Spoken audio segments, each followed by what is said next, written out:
Comic book community, Long Box Love Affair here. Part 2 of my Baltimore Comic-Con CGC unboxing. So what I have right here are 13 slabs. I hope they're 13. I kept the invoice to make sure that they returned what they needed to. But so if you watched my video that I uploaded a couple days ago, you saw some 3 sketch covers, and you saw my Jim Lee private signing books that I submitted to CGC.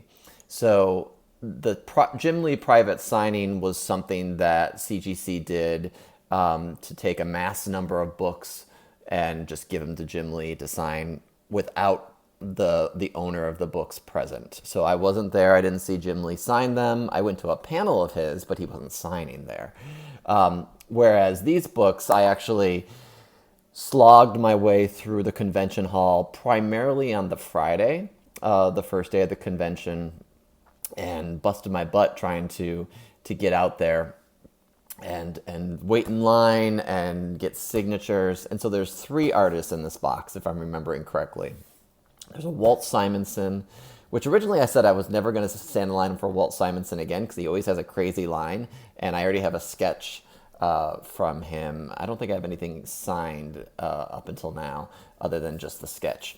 And then Clayton Crain was there, who I'd never met before, and Mike Manley was there, which I got something signed by him on a whim. So I guess I was just looking to burn money, right? This stuff is expensive. I went a little crazy, so I get tied up in the moment. I think we all do at some point, and I like what I submitted. Do I think everything I submitted was a 9.8? No. I think maybe a couple of them are. Maybe the Clayton Crain ones are 9.8. I had Simonson sign some older stuff, and so that's probably not 9.8 material, but probably close, at least some of them. Although I do expect some 8s in this batch. But if I don't get an 8, I'll be happy if I get a 9 and everything, 9 something. So yeah, so there's 13 books here. It's morning right now, so I've had this box in my possession for a day, and I just didn't have a quiet moment yesterday to unbox this and make a video. So yeah, I'm just gonna go with the flow. Yeah, it's been it was a great con season in 2019. So I'm not sure what conventions I'll hit up in 2020. I'm working on a big book right now, so if I do get that book, it's gonna put me out of commission for a little bit, which it's good. You know, it's all good. All right, I'm gonna put this. So CGC, if anyone's never bought from CGC before, when you have a lot, they have these cool corrugated cardboard. They have all the books here. These are all yellow labels. So they have the grades right on top, so I'm not gonna look. I'm gonna put this up here. I'm not even gonna give you all a hint until I unbox this and do the unboxing in my fashion. So the first book, these are all packed really tightly in here, and I don't know which way they're situated. So let me see. Is it situated? Okay, so they're facing me. All right, we're gonna start with Clayton Crain. So I don't know the grades. I didn't look at them. And this was a Wolverine cover that he did. Really cool orangish red Clayton Crain sig. And 9.8? Yes. So this is an exclusive through Scorpion Comics. I've really gotten away from buying exclusive comic book covers. And I'm sorry the glare's here. One thing I hate about my place that I live in is that I can't get good light except in the kitchen. I mean, I get light occasionally in the den, but it's just not a good setup for me to have a video. So I'm trying to experiment. I should buy something, but I just don't have the space to even keep the equipment. This is the Virgin Wolverine cover, 9.8. Return of Wolverine #1 that they sold. Like I said, I've been getting away from the exclusive covers for Scorpion or whoever, because it just doesn't, they're not, I don't know. Like I'll get a cover if I like the art, and that's exactly what I did here. I liked his Wolverine art. It's different. He doesn't do Wolverine a lot from what I remember, and there's a lot of Ghost Rider out there. There's a lot of Venom. I was going to have him sign a bunch of Venom books, but I decided against it. And he charges for a signature, and then you got to charge for the slab, and so it adds up really quickly. So I picked this book, and then there's several others, but 9.8 Virgin cover. Figured it's just unobstructed Wolverine, really cool cover, and he has a great signature, and he uses color. You pick the pen. Yeah, sometimes you can talk to him about changing the color, like, do you want a different color? And so that's always nice. So what is this? Okay, so these are out of order. Not Clayton Crain. This is a cool Walt Simonson. I had him do it in red. And I bought this book for $1. There's actually 3 of these in this box, and I had them pressed. So not everything has been pressed, but this one has been pressed. And so let's see what the grade is, because I really have no clue. It's definitely a 9 something. 9.2. All right. I bought these at a flea market a year or 2 ago. Been holding on to them, waiting to suck it up and sit in line with Walt Simonson. So first Beta Ray Bill, Thor 337, right? Yep. I'm actually surprised it got a 9.2. It's a really decent condition. It's not the newsstand, whatever.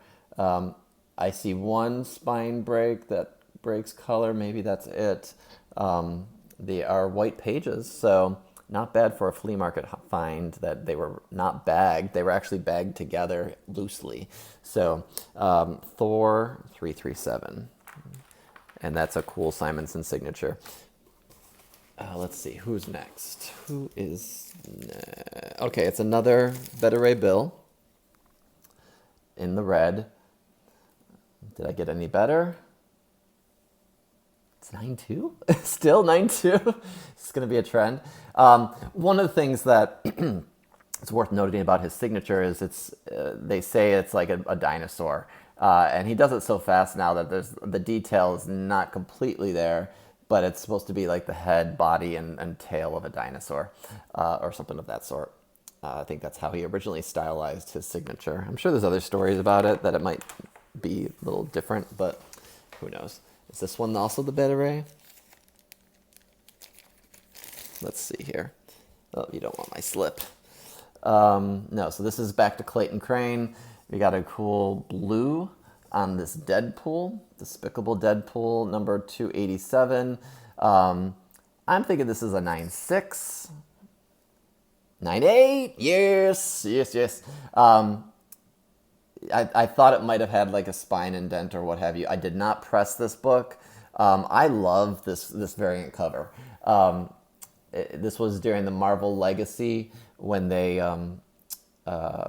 sort of tried to reboot the numbers of Deadpool. So this is Deadpool 287, but it was really part of a more of a mini series.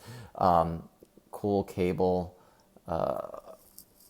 and Deadpool. There we go, 9.8. Great, better to shoot low and get a higher grade, right? Let's see. I don't know what book this is. Oh, this is another Clayton Crain. So this is a cool cover. This is Deadpool 42. It's a movie cover. I bought this, and the label, I bought it on eBay. It's La Mole convention exclusive. The label said it was like a 9.4 or 9.6. I thought it was in really great condition. I haven't seen this book around a whole lot. I may have shown it in a video when I picked it up, but let's see what I got.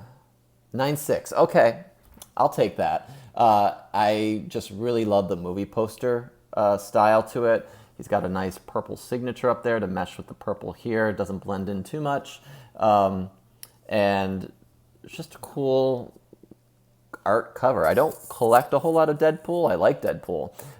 But this is an example of where art trumps series reading, where I am not reading Deadpool, but I'll definitely pick up a cover if it is sweet. And it has Kid Deadpool, Lady Deadpool, a dog pool, and the champion in a Deadpool outfit.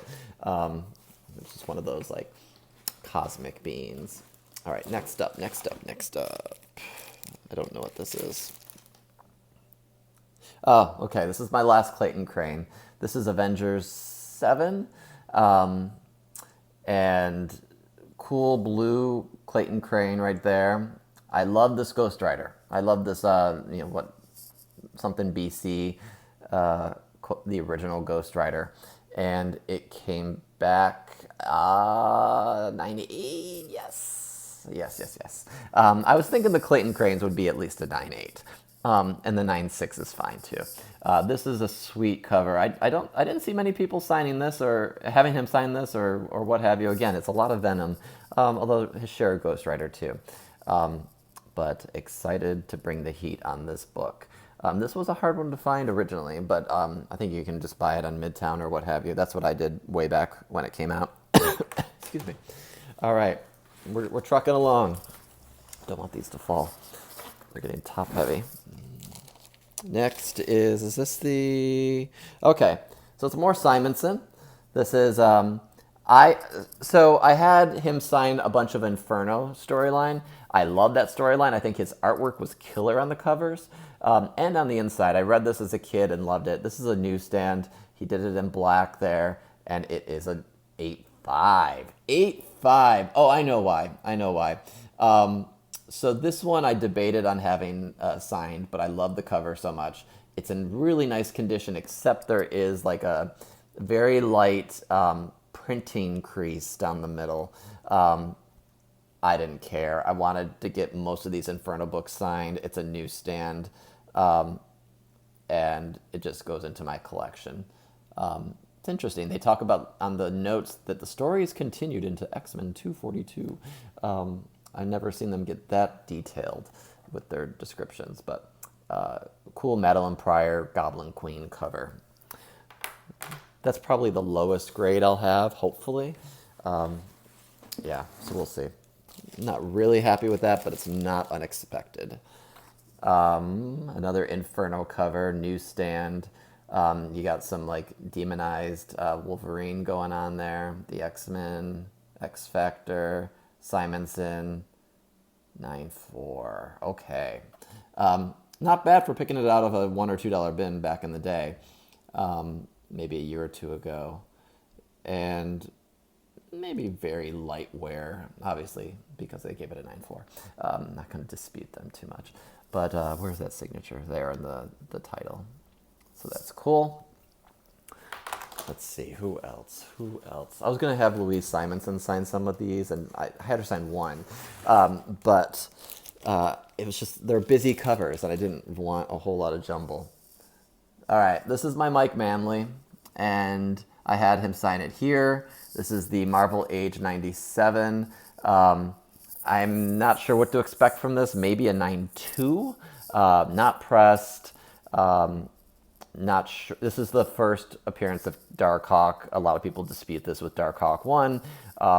But I had this, and I was like, let me get this slabbed. I do love this book. I never knew it existed until I saw someone have him sign it years ago at a convention, so I hunted it down. And I've had a couple copies since. So let's see. 9.2? Maybe higher. 9.6. Oh my God, really? I'm actually surprised at this. 9.6 is great because I thought it had a bunch of wear. So that's a great. And let's see, they don't call it the first appearance of Darkhawk, which drives me a little nuts. I don't care, whatever. But Marvel Age 97, cool Darkhawk cover. Not a lot of people in like mainstream know about this. Collectors know about this, but if people are like reading Darkhawk, they don't know about this. And I love the Marvel Age books. They're always like a nice preview, hidden gem. All right, that was my Mike Manley. Let's see, what's next? All right, This is the book I wanted to get signed for a long time. I did. Simonson down here. It's a newsstand. I've had this pressed a while back, and I've just been waiting. And I got Louise up here to sign it. So 2 SIGs, maybe 9.4. Let's see. 9.2. Ooh. It does have some spine creases. It is just a killer cover. This is my best copy. I have my original copy. I found it in my collection the other day, and it is a bit more banged up, definitely in the 8. Oh, I see. On the back here, there's definitely more spine. You can definitely see it more here than on the front, which is fine. It presents well. It's a beautiful cover. It's signed, and it's a landmark issue, and it's a newsstand. So I'm not mad at any of these grades. These are all just, part of my PC, part of my graded books that I just want to preserve and get those signatures while I can. While these creators are here and I have access to them. So, okay, I bought this at a convention just very recently when I was in New Jersey, in Clifton. And this is X Factor 98. This presented really well when I bought it. So let's see what it came back as. A 9.4. Oh, I was going to say a 9.6. That's okay.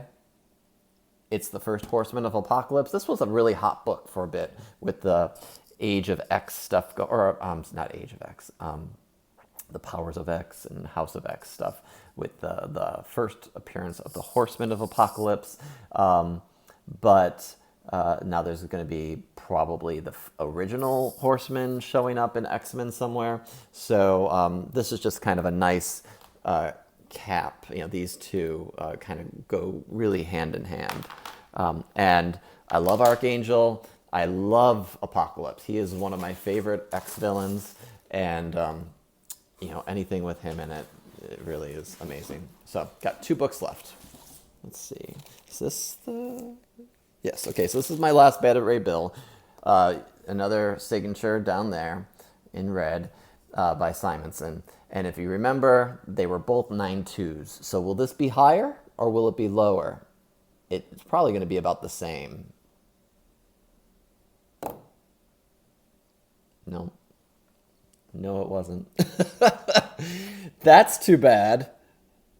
Wow, I told you this wasn't going to be quite the stellar haul that I had before.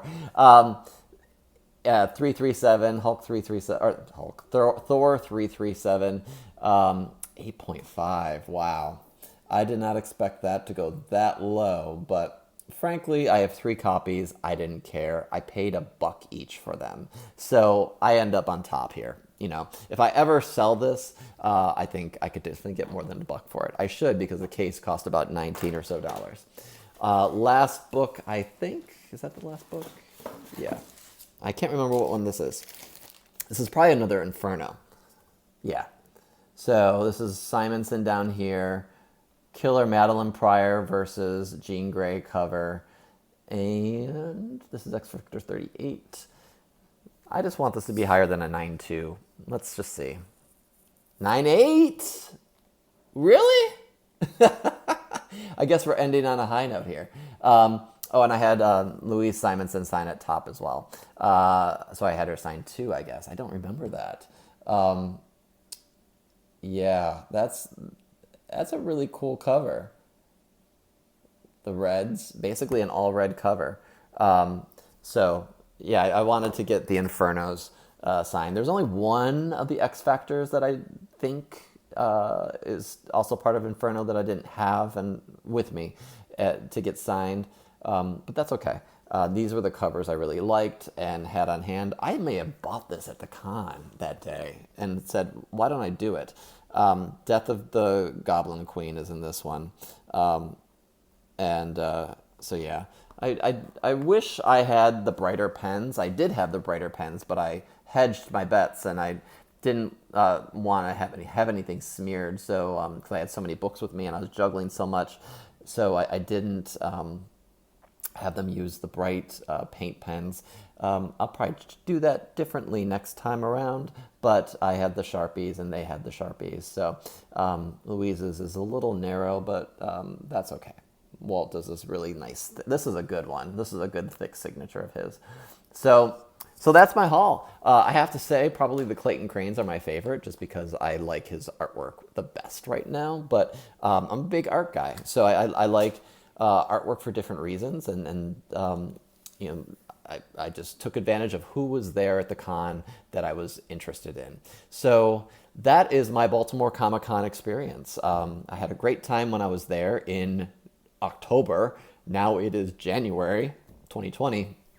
But I'm like I said, I'm not sure what cons I'm going to go to this year.